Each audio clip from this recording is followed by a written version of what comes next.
आप देख रहे हैं न्यूज डगर चैनल, आपका भरोसा हमारी खबरें।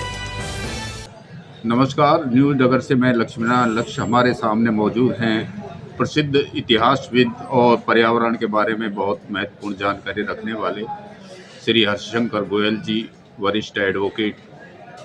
सर बताएं, जो अरावली को लेकर पूरे देश में जो एक बहस छिड़ गई है नई डेफिनेशन के लिए, सुप्रीम कोर्ट ने जो कहा है, तो क्या मानना है आपको?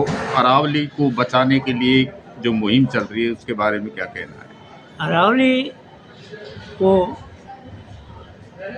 रखना ज़रूरी है और अरावली को जो अब परिभाषा की गई है सुप्रीम कोर्ट में, उस पर पुनः विचार होना चाहिए। एक तो ये, और कारण ये है कि अरावली क्षेत्र जो है का वो है गुजरात से शुरू हो कर के राजस्थान, हरियाणा और दिल्ली, और इसमें जो 662 किलोमीटर का जो दायरा है उसमें 550 किलोमीटर जो है वो राजस्थान का ही है। तो राजस्थान के हिसाब से अरावली जो है उसमें ये जो 100 मीटर की जो परिभाषा की गई है वो नहीं रहनी चाहिए।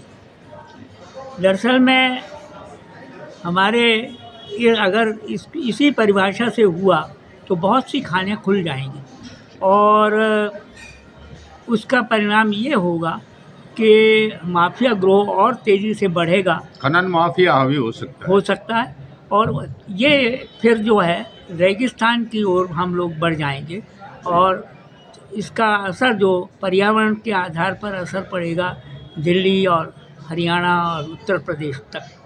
और अच्छा सर, जो केंद्रीय मंत्री भूपेंद्र यादव हैं, मैं उनके विचार से क्या आप सहमत हैं? ऐसा है कि केंद्रीय मंत्री जी ने, क्योंकि वो मंत्री हैं, उन्होंने अपना एक विचार दिया, लेकिन उस विचार का स्पष्टीकरण भी होना जरूरी है। मैं ये मान के चलता हूँ कि सुप्रीम कोर्ट ने देश में 17 मुकदमों में अपने जो मुकदमे का फैसला था उनको बदला, तो सुप्रीम कोर्ट को दोबारा से इस बारे में सोचना की ज़रूरत है। एक तो ये, दूसरी बात ये है कि मंत्री तो अपने हिसाब से कहेंगे ही, और जो अरावली को बचाने वाले आंदोलन है वो भी अपनी बात कहेंगे। इन दोनों के दृष्टिकोण को समझने की ज़रूरत है और बीच का रास्ता निकालने की ज़रूरत है।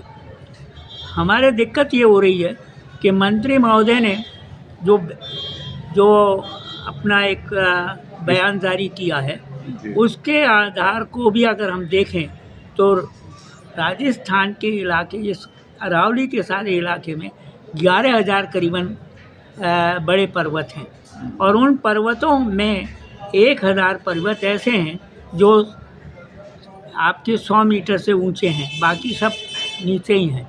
तो अगर यही परिभाषा रही तो उसको कैंप से खोल दिया जाएगा खानों को के लिए, और वो फिर बहुत बड़ा नुकसान देगा। तो इसमें सही तरीके से निर्णय होना चाहिए, क्योंकि ये कहते हैं कि वन में पहले से ही ज़मीनें हैं इसलिए वो होगा नहीं, और कुल मिलाकर के कुछ ही इलाका आएगा कैंप से। 8% जो है वो मान के चलते हैं कि ये इलाका खोला जा सकता है, लेकिन ये स्पष्ट नहीं किया जा रहा है अभी कि वो कौन से 8% का कौन सा इलाका ये मान रहे हैं। सरकार के लोग ये नहीं बता रहे, और वो 8% का इलाका का असर कहाँ होगा ये फिर उस पर विश्लेषण किया जाना चाहिए।